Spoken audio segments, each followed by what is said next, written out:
Gracias, Julio César de la Rosa, director de la Alianza contra la Corrupción. Aquí ¿Cuál está es para su que hablemos de ánimo eso. después de lo que ha ocurrido? Bueno, Anamitila, En la Alianza Adalberto, contra la Corrupción, ¿tienen miedo ahora? no miedo a Anamitila y a Adalberto. Sí, todo esto pone a uno a reflexionar. Sobre todo quienes hemos asumido esto con un interés de que la República Dominicana, pues de manera efectiva, pueda progresar y pueda institucionalizarse. Porque a todo esto, todos estos acontecimientos a los cuales acudimos, casos de corrupción que pudieron ser previsibles, muertes que también pudieron ser previsibles, si el país tuviera institucionalizado, que las instituciones operen como tal, como se han concebido. Entonces, ante esa falta de institucionalidad, que es lo que finalmente uno viene abogando, y que el tema de la corrupción es un elemento colateral como resultado de esa falta de institucionalidad, pues evidentemente que uno llega a un momento en que dice, pero vale la pena ya uno exponerse y teniendo conocimiento de cómo se dan situaciones como desenlace de un acto de corrupción previamente señalado, porque lo que se ha producido en esta institución pues fue objeto de algunas Pero ¿qué está informaciones pasando en la que se sociedad habían dado. dominicana? ¿Qué es lo que está pasando y en el Estado Dominicano? Que un escándalo tras otro, un escándalo tras otro, en todos los poderes públicos, lo vemos en el Congreso Nacional, lo vemos en el Poder Ejecutivo, lo estamos viendo también en la justicia. Fíjate que no se ha solucionado el caso de Quirinito que estremeció a esta sociedad, y ya tenemos un escándalo donde se mezcla la corrupción y el crimen. Pero no hemos resuelto el problema de Odebrecht, no hemos resuelto el problema del CEA, de los tucanos, Del Darío del Darío Contreras. Contreras. De Oizoe. ¿Qué es lo que está pasando? Usted que tiene una organización creada para luchar contra la corrupción, ¿por qué no avanzamos? ¿Por qué no damos señales? ¿Qué es lo que ocurre? ¿Qué tenemos que hacer? Mira, cuando uno evalúa si realmente ha fallado el sistema o el individuo, pues uno concluye de que el sistema no es el que ha fallado, han fallado los individuos, quienes están al frente de una institución y no se corresponden con el mandato de la Constitución, de la ley orgánica de esa institución para ejercer su labor. Entonces, el sistema está concebido para que sea funcional. Están las leyes, están las normas, están los reglamentos. Entonces, ¿qué está ocurriendo en la República Dominicana?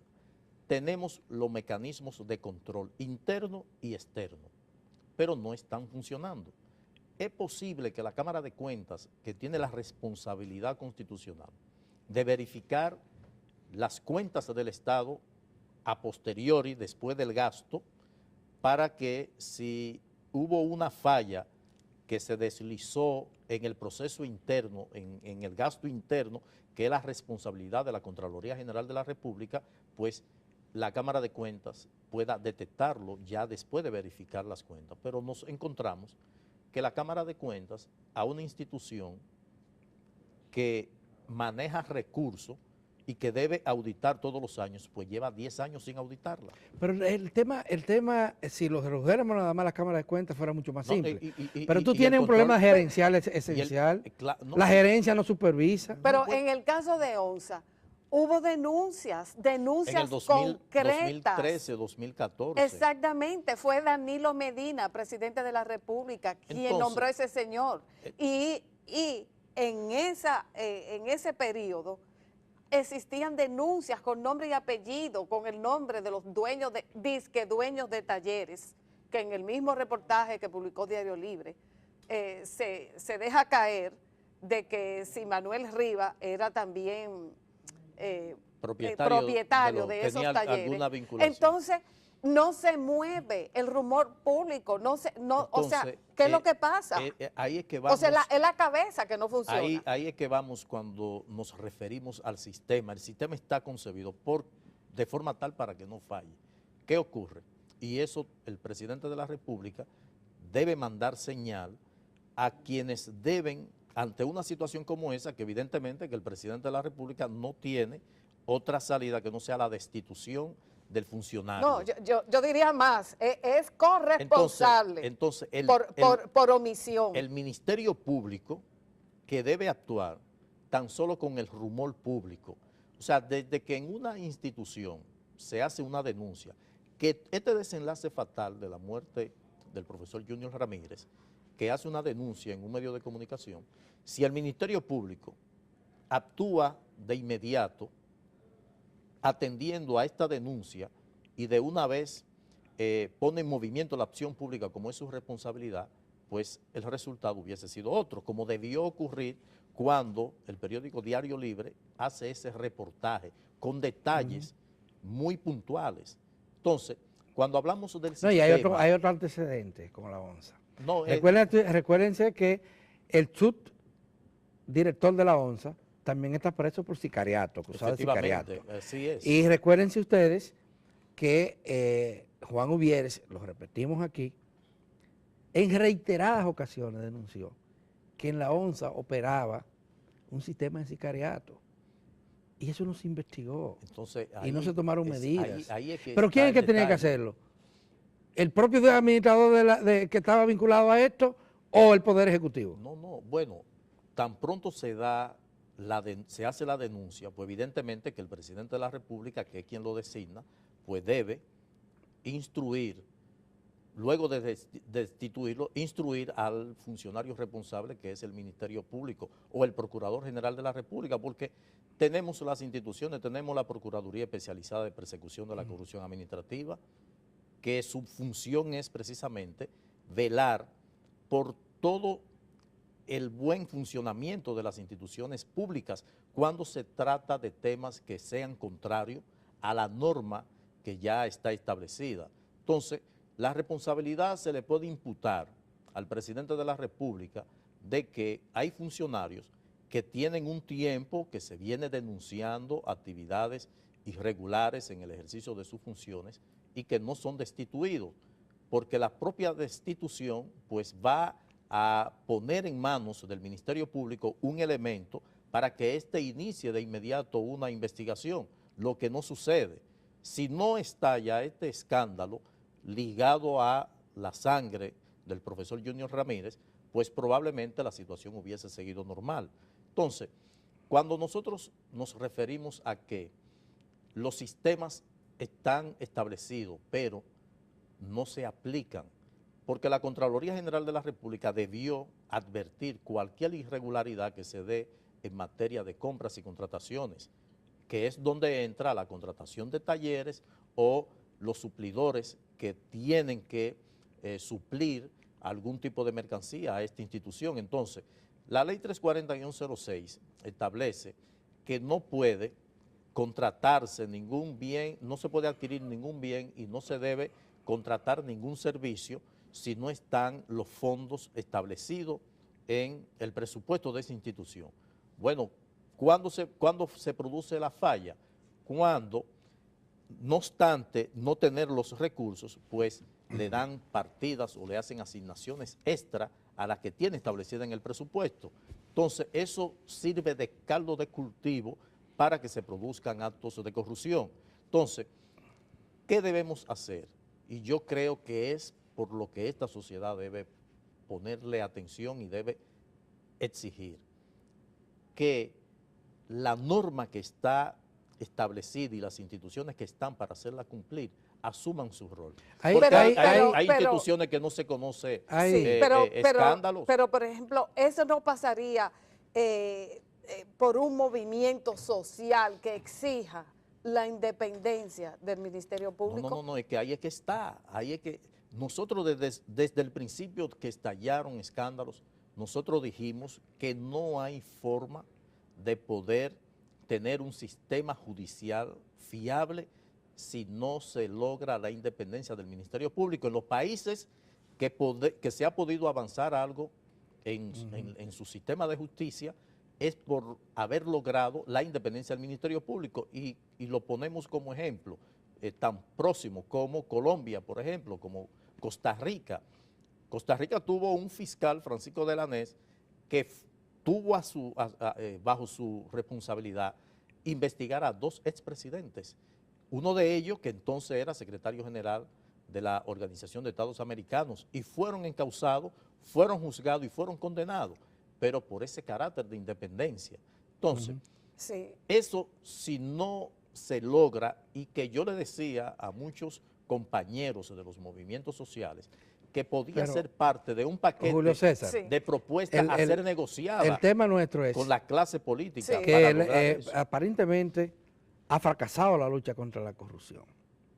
Tú tienes que, las medidas preventivas no se están adoptando, según usted dice, pero tampoco se están adoptando las sanciones correspondientes a lo que se le comprueba o se le verifica que han cometido el delito de corrupción, delito gravísimo. Aquí no hay nadie preso por Claro, corrupción. el régimen de consecuencia El régimen de no consecuencia está funcionando. y sobre Sí. todo cuando se trata de grandes, porque ¿Dónde unos está muchachos, el ingeniero de Andino Peña? unos muchachos, ¿Dónde está? unos ¿Dónde muchachos, está? el Perdón. caso más ilustrativo de lo que pasa con la justicia dominicana. Hay unos chicos que fueron acusados de falsificar documentos y están presos y medida de coerción 3 meses de medida de coerción. Hay otro individuo un poquito más viejo, más veterano, con más dinero, que se le está acusando de haberse apropiado de 92 millones de dólares. Ninguno de ellos están presos. Mira, cuando nosotros insistimos en los controles, es por lo siguiente. La corrupción administrativa es compleja porque el rastro que deja es prácticamente imposible obtenerlo para tú poder construir un caso. Y por eso cuando hablamos de corrupción se apela a la percepción. Transparencia Internacional te hace un ranking y lo hace sobre la base de la percepción, precisamente por la falta de casos emblemáticos que puedan en un momento determinado servir de ejemplo que logre el objetivo de la imposición de la pena, que es también sancionar el delito, sancionar al delincuente, pero también prevenir para que no se vuelva a producir. ¿Y por qué nosotros hablamos de todo esto, de que deben funcionar los instrumentos de controles? Porque esos casos de corrupción que uno conoce y que uno percibe que sí se cometieron, pero al momento de construir el caso para poderlo judicializar, pues nos encontramos con limitaciones que cuando van a un juicio de fondo, pues las pruebas son totalmente débiles, porque ¿Tú no crees que falta voluntad política? bueno, Julio es que, César? claro, evidentemente que va a depender de la voluntad, de la intención y de la vocación. ¿Y hay que se voluntad tenga. política de parte del presidente Danilo para enfrentar la corrupción? Mira, debemos reconocer, y esto nosotros podemos decirlo por los conocimientos que hemos adquirido en la administración. Si nosotros tomamos al inicio del gobierno del presidente Danilo Medina, bueno, Ana Mitila fue parte de un proceso de instalación de veedurías en las instituciones. Gancho en el que yo no caí, a mí me lo propusieron. Eso es una manifestación de voluntad política. Ahora, la falta de un ordenamiento jurídico que pudiera estar acompañado de un mandato constitucional, como ocurre en Colombia, que está en la Constitución, las veedurías, y las veedurías se hubiesen hecho sobre un régimen legal, efectivo, que tuviera consecuencia, pues esa decisión hubiese tenido efecto, porque en sí lo tenía. Ahora, el funcionario que tiene una comisión de veedurías, que sabe que las consecuencias que pudieran devenir Pero Julio ante su César, todo eso es incumplimiento. maquillaje. Pero eso es todo maquillaje, eso porque es ¿para qué están las instituciones? La no, porque- sociedad porque- civil no, no puede sustituir No, a la Cámara de no, Ana Cuentas. Mitila, porque sería tú agregarle, adicionarle a esas instituciones que están establecidas un elemento nuevo que te va a hacer más efectivo esa decisión que tú has tomado. Pero, Julio César. Entonces, perdón Adalberto, cuando yo me refiero a que están las instituciones para que funcionen y la voluntad política se expresa al momento, por ejemplo, de tú establecer controles efectivos, ahora, que no lo cumplan, o que no le den los recursos para que se puedan realizar puedan funcionar esos mecanismos de controles. Entonces, por eso es un asunto de voluntad, porque si tú tienes la Cámara de Cuentas para que funcione, Pero, realizando una auditoría, si es posible, la Cámara de Cuentas está compuesta por hombres y mujeres designada en su mayoría por el partido de gobierno del cual el presidente es responsable. ¿Por qué no se nombra una Cámara de Cuentas independiente? Bueno, ¿Por qué no se nombra, si hay voluntad política, un Ministerio Público no, independiente? eso ya habría que Porque lo otro es maquillaje, pintura. pintura. Habría que modificar la Constitución cuando se modificó. Pero la han modificado cuando han querido reelegirse. Cuando se modificó la Constitución, parte de nuestras propuestas fueron la independencia del Ministerio Público, que tenía que constitucionalizarse eso. Ahora bien, tiene la clase política que ponerse a tono con lo que son las demandas del pueblo, de la sociedad ahora, pero la sociedad tiene que crear conciencia de saber qué es lo que queremos y pensar al futuro, no en el presente. Por eso algunos compañeros de estos movimientos que uno va articulando, yo les he dicho, miren, es una oportunidad para nosotros poder negociar con la clase política, con quienes están en los estamentos de poder, presidente de la República, presidente de Suprema Corte de Justicia, presidente de las cámaras del Congreso, para lograr que en una negociación se pueda incluir el Ministerio Público Independiente, que sería el punto de partida para lograr que primero los casos de corrupción que se producen puedan prevenirse y que usted pueda obtener sanciones que puedan servir de ejemplo y que surtan el efecto disuasivo preventivo para que la gente entienda que si comete un error, pues las consecuencias van a ser graves. Porque no tenemos esa referencia para poder hacer uso de ella, y eso se va a lograr en la medida que la población se vaya empoderando y sobre todo que cree conciencia de que las cosas se pueden obtener de manera negociada a partir de la presión que se pueda ejercer dentro del marco que nos permite la ley y la democracia. Se nos terminó el tiempo, lamentablemente. Julio César de la Rosa, el presidente ¿cómo se llama? La Alianza contra la Corrupción. Sí, Alianza contra la Corrupción. Muchísimas gracias por haber comparecido a este programa, y a ustedes, gracias por la amabilidad de prestar nuestra atención acá, y le convocamos a que mañana a las 6 de la mañana nos juntemos de nuevo en su programa 1+1.